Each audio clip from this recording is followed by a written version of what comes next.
Hello students, good morning. I am a science teacher from Shriram Academy High School Satna and I have come to your door to educate you people through audio and video lectures. So students, in this particular lecture we will be learning subject science for class 9th, and in this is a series of lessons from our previous lectures, that is on chapter number 1, matter in our surroundings. So students, we learned the solid state in the previous lecture. So in the continuation of this, we will be learning the liquid state in this and the gaseous state. So students, in your book there is an activity 1.10.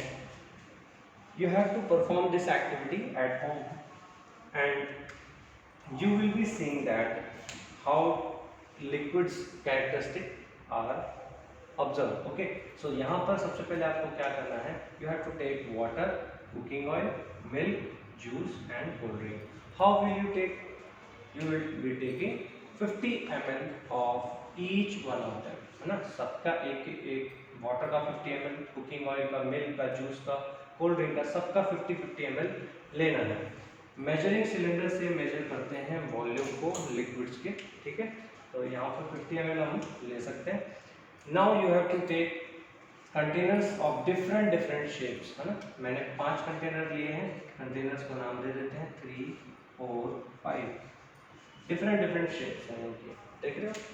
Inverted frustum है, inverted कोन है, spherical है, random shape है, inverted Y है. यहाँ पे different shapes. अब क्या करना है, व्हाट है you have to do is take one by one. पहले वाटर को लीजिए, 50 ml का सैंपल आपने लिया था, पहले वाले कंटेनर में डाल दीजिए. शेप देखिएगा कैसी आ रही है. फिर उसके बाद इसको ट्रांसफर करिए टू द सेकेंड कंटेनर. ऐसे ही जब आप देखेंगे इसकी भी शेप चेंज हो जाएगी. Similarly transfer it to the third, you will observe it has taken a spherical shape. Then you will observe that transfer it to the fourth container. You will be seeing that it has taken a random shape. Next, transfer it in the next container. You will be seeing it is taking the shape of the container in which it is being transferred. Okay. Similarly, perform the activities with the 4 of these liquids. अब ऐसा करने पर आपको दिख रहा होगा कुछ points हैं मैंने जो नोट डाउन किए हैं, आप भी देख पा रहे होंगे कि शेप फिक्स नहीं है. जिस भी कंटेनर में उसको डाल दे रहे हो वो उसकी शेप ले लेता है. तो लिक्विड्स की ये प्रॉपर्टी होती है बेटा, liquids have no fix shape but have fixed volume. Fixed volume है लेकिन फिक्स्ड शेप नहीं है, ठीक है. फिक्स्ड शेप नहीं है लेकिन फिक्स्ड वॉल्यूम जरूर है, ठीक है. एक तो ये चीज क्लियर होनी चाहिए. Second thing is that it takes the shape of the container in which it is kept. जिस कंटेनर में उसको रखते हैं उसी कंटेनर का ये शेप ले लेता है, ठीक है. आप देख रहे हैं इसमें रखा इसका शेप ले लिया, इसमें रखा इसका. ऐसे ही सारे कंटेनर जो शेप जिस शेप के हैं उस कंटेनर का वैसा शेप ले लेता है. Okay. The next point is the liquids flow and change shape. The liquids जो फ्लो होते हैं और अपनी शेप को चेंज करते हैं. आपने जब देखा एक कंटेनर से दूसरे कंटेनर में ट्रांसफर कर रहे थे तो क्या हो रहा था, लिक्विड्स फ्लो कर रहे थे और उसकी शेप भी चेंज हो रही थी. यहाँ पर लिक्विड्स जब फ्लो करते हैं इनकी इस प्रॉपर्टी के कारण इनको हम क्या कहते हैं, फ्लूइड्स भी कहते हैं. क्या कहते हैं, लिक्विड्स को हम फ्लूइड्स भी कहते हैं क्योंकि ये रिजिड नहीं है. So they are not rigid, rigid नहीं है और ये फ्लो कर सकते हैं, इसलिए हम इनको फ्लूइड्स कहेंगे, ठीक है. ये चीज यहाँ पर फॉलो होगी. नेक्स्ट पॉइंट इज, हमने देखा था लास्ट टाइम जो सॉलिड्स हैं, solids does not show the property of diffusing, है ना. डिफ्यूजिबिलिटी नहीं होती है सॉलिड्स में. तो जैसे कि ये 2 मार्कर्स हैं हमारे, तो ये क्या आपस में एक दूसरे में इंटरमिक्स हो रहे हैं, क्या नहीं हो रहे हैं, तो दे do not show diffusibility. But liquids के अंदर सॉलिड्स और लिक्विड्स की डिफ्यूजिबिलिटी होती है. कैसे होती है आपने पढ़ चुका है. हाउ डज इट हैपन्स, आपने क्या किया था लास्ट टाइम, इंक को डाला था वाटर के अंदर तो it got diffused. Okay. So liquid में डिफ्यूज हो रहा है, ठीक है. सॉलिड कैसे होता है, सॉलिड भी होता है सर, सॉल्ट डाल देते हैं वाटर में, शुगर डाल देते हैं, तो वो क्या जब मिक्स करते हैं तो क्या हो जाता है, वो डिफ्यूज हो जाता है पूरे उसमें. तो ये solids and liquids can diffuse into diffuse into liquids. Now the next point is, ये क्या सर सॉलिड और लिक्विड तो डिफ्यूज हो रहे हैं, लेकिन गैसेस हो पाएंगे क्या? Yes, gases also diffuse into liquids. अब ये कैसे होता है? आपने कोल्ड ड्रिंक्स, शायद आपने कोल्ड ड्रिंक्स पिए होंगे, तो आपने देखा होगा जब भी कोल्ड ड्रिंक का बॉटल ओपन करते हैं, there is fizzing sound coming out of the bottle. What is that? What that is the gas CO2 dissolved in the cold drink. ठीक है, उसको हम CO2 जो है क्या कर रखा है, उसमें डिसॉल्व करके रखा हुआ है. डिसॉल्व तब भी होगा जब डिफ्यूज होगा उसके अंदर. ठीक है, प्रेशराइज करके क्या करते हैं, उसको डिसॉल्व कर देते हैं उसके अंदर. नाउ एक और एग्जांपल है गैसेस का जो डिफ्यूजिबिलिटी है. क्या होता है उसके अंदर? Gases from the atmosphere diffuse and dissolve in the water. क्या होता है जब भी ओपन वाटर होता है, जैसे रिवर्स में, पॉन्ड्स में, लेक्स में, सी में, इनमें क्या होता है कि जो एटमॉस्फेरिक गैसेस हैं वो क्या होती है, वो वाटर के अंदर डिसॉल्व होती रहती है, डिफ्यूज होती रहती हैं. CO2 and O2 are essential for the survival of aquatic animals and plants. ये चीज आप लोगों को पता है कि एनिमल्स एंड प्लांट्स को वहाँ पर जो नीचे रहते हैं पानी के अंदर, एक्वेटिक एनिमल्स एंड प्लांट्स को क्या चाहिए? CO2 एंड O2 चाहिए. तो वो कहाँ से आती है बेटा? वो जब डिफ्यूज होती हैं एटमॉस्फेयर से वाटर के अंदर, तो उसमें जब डिसॉल्व हो जाती हैं, वो डिसॉल्व ऑक्सीजन कौन कैरी करता है, कौन यूज करता है? The aquatic animals and plants use that oxygen and CO2. So this is clear, I think कि यहाँ पर gases and solids and liquids तीनों ही क्या करती हैं? diffusibility show करती हैं liquids के अंदर. ठीक है, अब solids, liquids and gases can diffuse into the liquid. This point is clear. The rate of diffusion of liquid is higher than that of the solid. ये चीज क्लियर होनी चाहिए.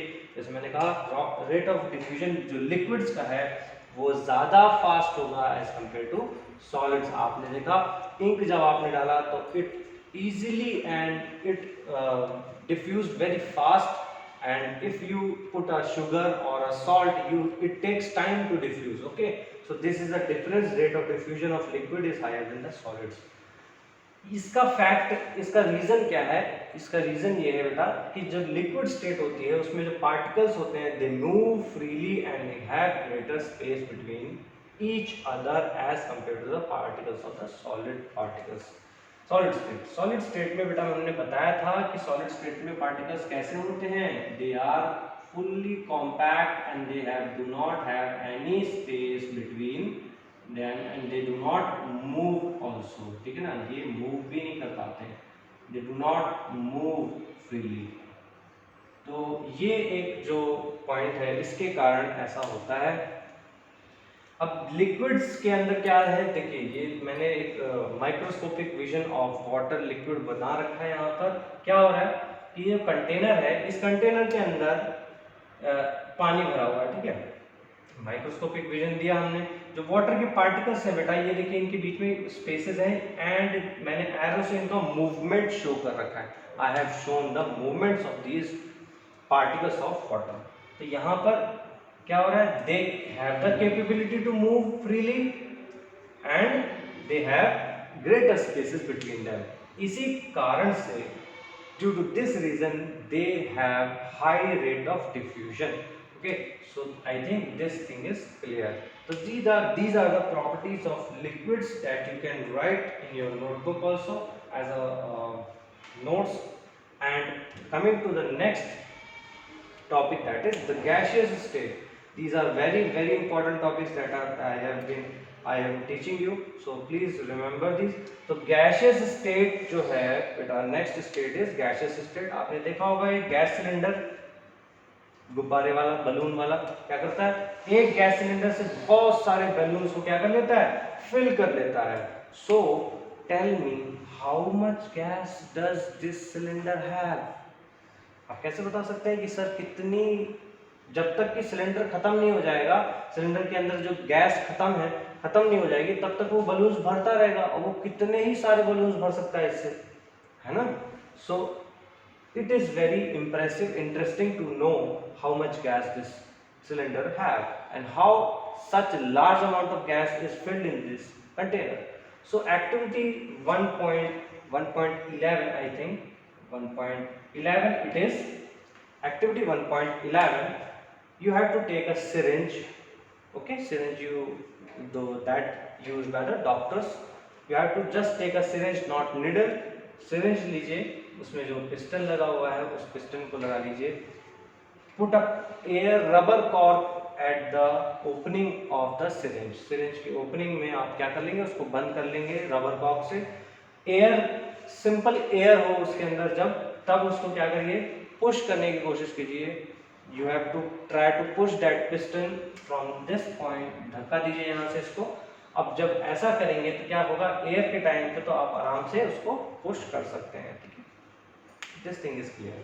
Next, take another syringe of same type and take water in it and put the cork, rubber cork on the opening. Now try to push the water with the piston. You will be able to push it, but not as much as you were able to push in the air. ठीक है, जब air थी तब आप बहुत आसानी से उसको पुश कर पा रहे थे, लेकिन जब वाटर आया तो थोड़ा मुश्किल हुआ है ना. थोड़ा सा मूव हुआ लेकिन बहुत ज्यादा मूव नहीं हुआ. आपने यहाँ से सामने से बंद कर रखा था. Next, try again with the third syringe. ठीक है ना, थर्ड सिरिंज लीजिए, तीसरी सिरिंज लेना है और उसमें भी क्या करना है आपको, पिस्टन निकाल करके चॉक पाउडर भर दीजिए and put a rubber cork again on the opening. Put back the piston again. और जब आप पिस्टन इसको लगा देंगे फिर से दोबारा पुश करने की कोशिश करेंगे, you will observe that chalk does not even allow to push. ठीक है ना, तो चॉक अलाउ ही नहीं करेगा आपको धक्का देने के लिए. ठीक है, this is the difference between the. अब ये क्या कर रहे थे हम लोग ऐसे पुश करके, what were we doing, we were trying to compress. Okay, we were trying to what do, compress the air, water and the chalk in the syringe. What happened, we observed that air is compressible but water and chalk are not compressible as much as air is. Okay, so we can say that gases are highly compressible. Air is a gas, so we can say that gases are highly compressible. सारी gases जो होती हैं वो कैसी होती हैं, highly compressible होती है. इसका एक एग्जांपल मैं आपको और दे देता हूँ. LPG गैस आती है बेटा आपके घर में, है ना, कुकिंग सिलेंडर में आती है. तो वो कैसे फिल करते हैं उस सिलेंडर के अंदर, that much amount of gas is filled into that small cylinder. How it is done? It is done by compressing the gas and filling it into the cylinders. Okay, similarly CNG is also another example of the same type, compressing the gas and filling it into the cylinders. So आप एक और चीज notice कर रहे होंगे, you would have noticed, sir जब cylinder में थी गैस तो सिलेंडर की शेप में थी, जब बलून्स में आ गई तो बलून्स की शेप की हो गई, जब वो ओपन स्पेस में छोड़ दिया उसको हमने तो वो ओपन स्पेस की शेप ले लेती है. तो हम कह सकते हैं sir it does not have a fixed shape. Fixed shape नहीं है. अब मुझे बताइए क्या वॉल्यूम फिक्स है? Does the volume is fix? So मैं कहूँगा volume is also not fix. Volume भी क्या है, नॉट फिक्स है. क्यों? क्योंकि सिलेंडर का वॉल्यूम अभी छोटा है, बहुत सारे वॉल्यूम भर दिए, वॉल्यूम बढ़ गया, तो volume is not fixed. Okay, तो यहाँ पे ध्यान रखना है, there is no fixed volume for gases. They take up the shape of the container and fill it completely in which they are kept. अब मैं ये बात, अब जो ये जो सेंटेंस लिखा हुआ है, दिस पॉइंट, इसको कैसे प्रूव करेंगे? Take a balloon, okay, and fill it with your mouth. उसको अब ब्लो करिए, उसको भर दीजिए. जब आप उसको भर देंगे तो आप देखेंगे जो बलून है it is completely filled with the air. अब ये चीज इसी बात को पॉइंट आउट करते हैं कि जो it take the shape of the container, air की जो शेप है वो कैसे होगी, बलून की शेप हो गई है, and it also filled it completely, उसको पूरी तरीके से भर भी दिया उसने। So it, from that point of view we can understand that this is the meaning of this particular statement. The third point I have already explained with the activity. One thing extra that I have to tell you that the high speed of particles and the large spaces between them, gases show the property of diffusing very fast into the other gases. ठीक है, अब ये चीज हमने activities में पढ़ चुकी है पहले भी, कि इंसेंस स्टिक से आप जब जलाते हैं तो क्या निकलता है, स्मेल निकलती है। वो स्मेल क्या हो जाती है, आपके नोज तक वेरी फास्ट पहुंच जाती है, बहुत जल्दी पहुंच जाती है। ठीक है, जो खाना है, गरम खाना है ना, hot water, hot food, it reaches your nostrils very fast. Whatever is cooking in the kitchen, it reaches, you get to know what is cooking in the kitchen. Okay, so जो भी बन रहा है वो आपको इजीली पता चल जाता है। क्यों? क्योंकि जो गैसेस की डिफ्यूजिबिलिटी है, it is very fast, okay, into another gases, other gases में वेरी फास्ट हो जाती है। क्यों होती है ऐसा? ऐसा क्यों होता है? जब हम माइक्रोस्कोपिक स्टडी करते हैं गैसेस का, तो हमें पता चलता है कि जो पार्टिकल्स ऑफ गैसेस हैं, इनके बीच में स्पेस बहुत ज्यादा है। कितनी है? बहुत ज्यादा है, लार्ज स्पेसेस हैं, and speed of the particle is also high. हमने पहले भी पढ़ चुका है, गैसेस में क्या होता है कि जो पार्टिकल्स की स्पीड है, काइनेटिक एनर्जी, वो क्या है, ज्यादा है, बहुत ज्यादा है। इसलिए क्या होगा, उनके अंदर रैंडम मूवमेंट्स होंगे। रैंडम मूवमेंट्स होने के कारण क्या होने लगेगा, they have the ability to move freely, they have the and resulting into high rate of diffusion, high rate of diffusion होगा इनका। So these are the characteristics of liquid state and gaseous state, and in the next lesson and in the next lecture we will be studying the change of states of matter। ठीक है, states of matter की जो change है वो हम पढ़ेंगे next lesson में। Thank you so much.